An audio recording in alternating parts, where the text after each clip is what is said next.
왕이 된 돼지 신랑. 글 최진희. 그림 강애신. 옛날 캄보디아 어느 마을에 부자 부부가 살았어요.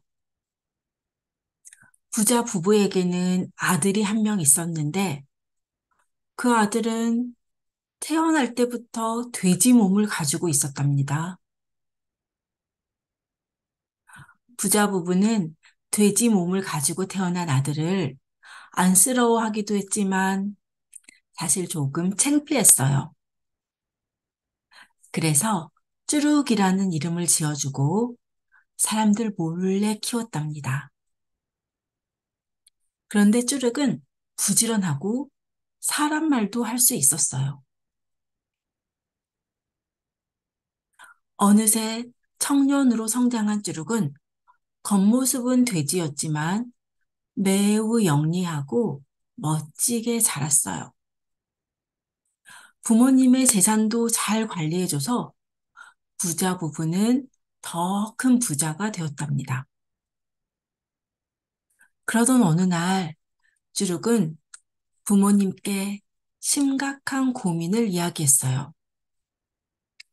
어머니, 아버지, 저도 이제 어른이 되었는데 이렇게 혼자 살 수는 없잖아요.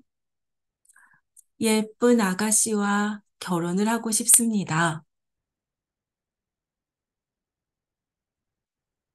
네, 부자 부부는 걱정을 하지 않을 수 없었어요. 얘야, 너는 지금 사람이 아니야. 돼지 몸을 하고 있는 너에게 누가 시집을 오겠니? 차라리 예쁜 돼지와 결혼을 하는 건 어떨까? 그러자 쭈룩은 얼굴이 우락부락해지면서 화를 냈어요. 싫어요. 저는 꼭 사람하고 결혼을 할 거예요. 예쁜 아가씨와 결혼을 하고 싶다고요. 아무리 돈이 많은 부부도 이번만큼은 어떻게 해야 할지 방법이 떠오르지 않았어요. 쭈룩은 속상해서 집을 나가버렸어요. 그리고 산속으로 들어가서 기도했어요. 신이시여, 만약 저를 조금이라도 사랑하신다면 제 짝을 찾아주세요. 제가 가는 길에 예쁜 아가씨를 만날 수 있도록 도와주세요. 간절하게 기도하면서 산속을 걸어가다 할머니 한 분을 만났어요. 할머니, 이 깊은 산속에서 뭐 하고 계세요? 할머니는 깜짝 놀랐어요. 어머, 돼지가 사람 말을 하네? 할머니는 말하는 돼지를 신기해하면서 쓰다듬어줬어요. 나야 매일 이곳에 와서 고구마도 캐고 감자도 캐지. 할머니가 싱글벙글 웃으면서 대답했지만 쭈룩은 할머니가 걱정스러웠어요. 할머니, 집은 어디세요? 아무리 그래도 이런 산길을 혼자 다니시면 안 되죠. 할머니는 기특하다는 듯 쭈룩을 바라보며 멀리 보이는 오두막을 가르쳤어요. 착한 돼지야, 할머니 집은 바로 저기란다. 그리고 남편은 없지만 예쁜 두 딸이 있어 괜찮아. 찌룩은 할머니를 도와 일하면서 많은 이야기를 했어요. 부자 부모 이야기도 하고 결혼하고 싶은 마음도요. 어느새 할머니가 편해진 찌룩은 응석부리듯 말했어요. 할머니, 그래서 나 이제 갈 데가 없는데 할머니 집에 따라가면 안 돼요? 할머니는 난처했지만 자신을 도와준 착한 돼지를 모른 척 할 수는 없었어요. 그래서 쭈룩과 함께 감자와 고구마를 이고 집으로 갔어요. 엄마, 웬 돼지를 데리고 왔어요? 딸들은 엄마가 돼지를 데리고 온 걸 보고 깜짝 놀랐어요. 그러나 쭈룩은 유쾌한 말솜씨와 친절하고 의젓한 태도로 딸들과 금방 친해졌어요. 나는 언니 쓰레이톰이고 이 애가 내 동생 쓰레이또이시야. 찌르과 두 딸은 계속 웃으며 이야기를 나눴어요. 찌르과 잘 지내는 딸들을 보고 할머니는 슬쩍 딸들에게 물어봤어요. 혹시 너희들 돼지하고 결혼할 마음이 있니? 그러자 큰딸 쓰레기통은 화를 내며 할머니를 쳐다봤어요. 엄마, 무슨 말을 그렇게 해요? 그런데 막내딸 쓰레기 또잇은 그런 언니가 이해가 안 된다는 듯 말했어요. 돼지면 어때요? 저는 어머니가 좋다고 하면 결혼할 수 있어요. 그 말에 할머니는 얼굴에 환박꽃이 피었고 쯔륵도 너무 좋아 펄쩍펄쩍 뛰었어요. 그렇게 할머니의 막내딸 스레이또이과 찌룩은 결혼을 해서 행복하게 살게 되었어요. 그러던 어느 날 옆 동네에 큰 잔치가 벌어졌어요.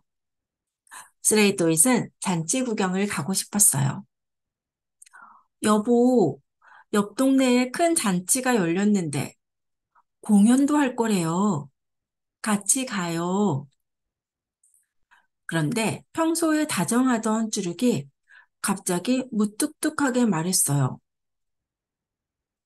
나는 안 가겠소. 당신 혼자 가서 재미있게 놀다 와요. 어쩔 수 없이 쓰레이또잇 혼자 잔치에 갔어요.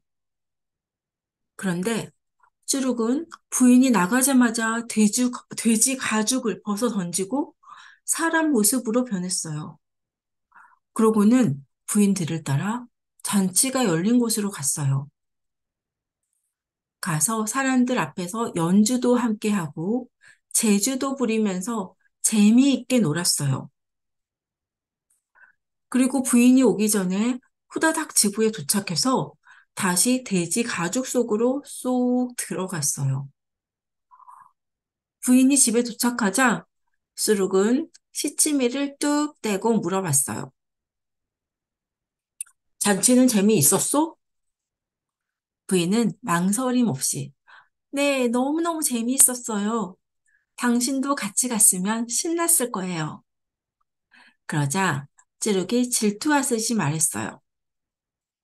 혹시 빨간 바지에 파란 저고리를 입은 남자가 제일 웃기던가? 부인은 당황해서 오, 맞아요. 당신이 어떻게 알아요? 아는 사람이에요? 찌룩은 그냥 헛기침만 하면서 모르는 척 했어요.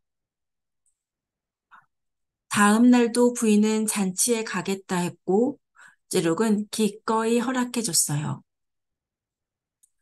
그리고 쭈룩도 다시 돼지 가죽을 벗고 사람으로 나와서 잔치에 갔어요. 또 신나게 연주하면서 재미나게 시간을 보내고, 찌룩은 부인보다 일찍 집으로 와서 돼지 가죽을 썼어요. 신이 난 채로 집에 온 부인에게 찌르기 물었어요. 여보, 오늘도 역시 재미있었어? 빨간 바지 그 남자는 여전히 연주를 잘하던가? 그러자 스레이도잇은 혼자 다녀온 게 미안해서 망설이더니, 네, 당신이 없어서 아쉬웠지만 오늘도 재미있었어요. 그 남자는 오늘 더 멋지게 연주하던걸요? 그런데 당신은 그 남자를 어떻게 알아요? 내가 어떻게 알겠소? 그냥 물어본 거지.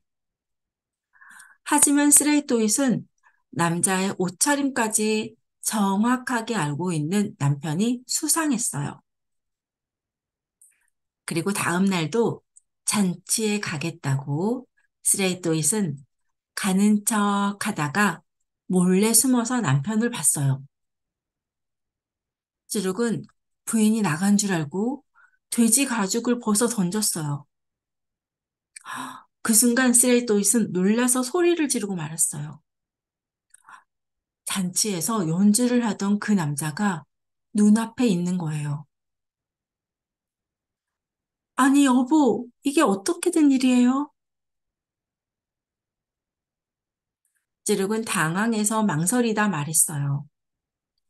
당신도 알다시피 나는 돼지로 태어났소.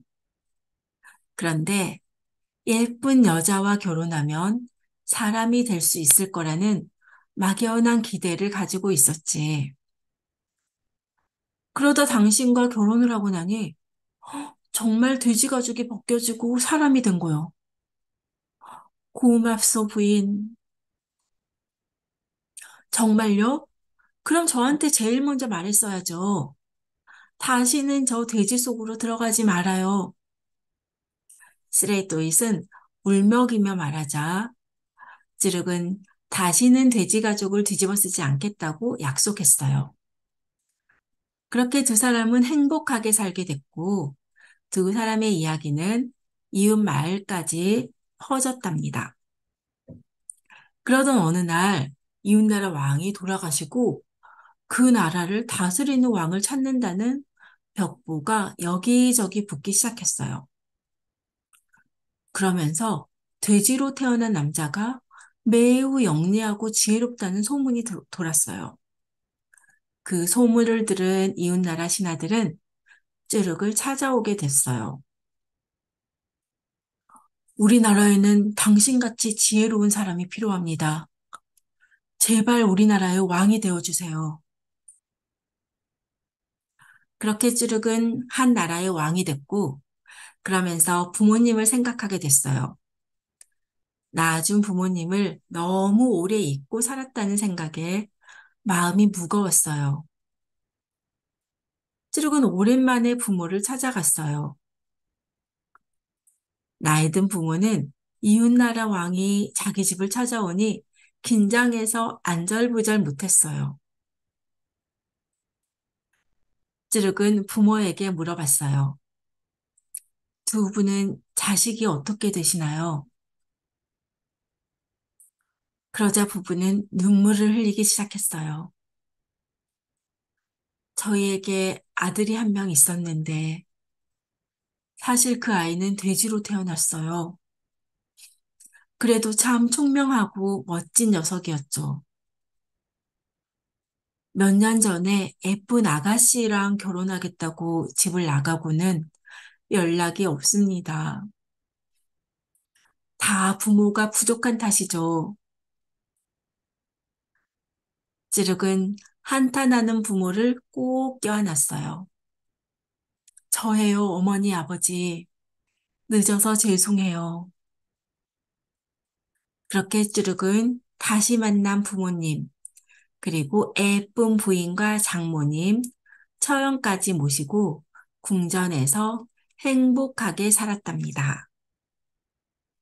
네, 찌르군 자신을 이렇게 행복하게 할 수 있었던 건 돼지로 태어났기 때문이라고 생각했어요.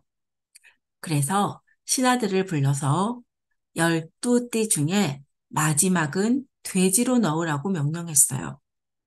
그렇게 해서 캄보디아에도 돼지띠가 만들어졌답니다.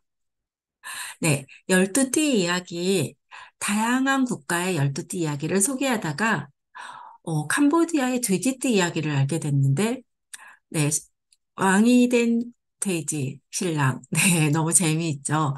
엉뚱하기도 하고 신기하기도 하지만, 네, 또 지혜롭고 착하면 이렇게 좋은 일이 생긴다는 그런 교훈을 얻을 수 있었습니다. 네, 이 책도 역시 구름 너머 아시아너브 다문화 동화책, 다문화 동화 브랜드인 구름 너머에서 만들었고요. 동화책으로 구름 너머 세상과 우리를 잇고 있습니다. 네, 이상으로 캄보디아 동화 마치겠습니다. 감사합니다.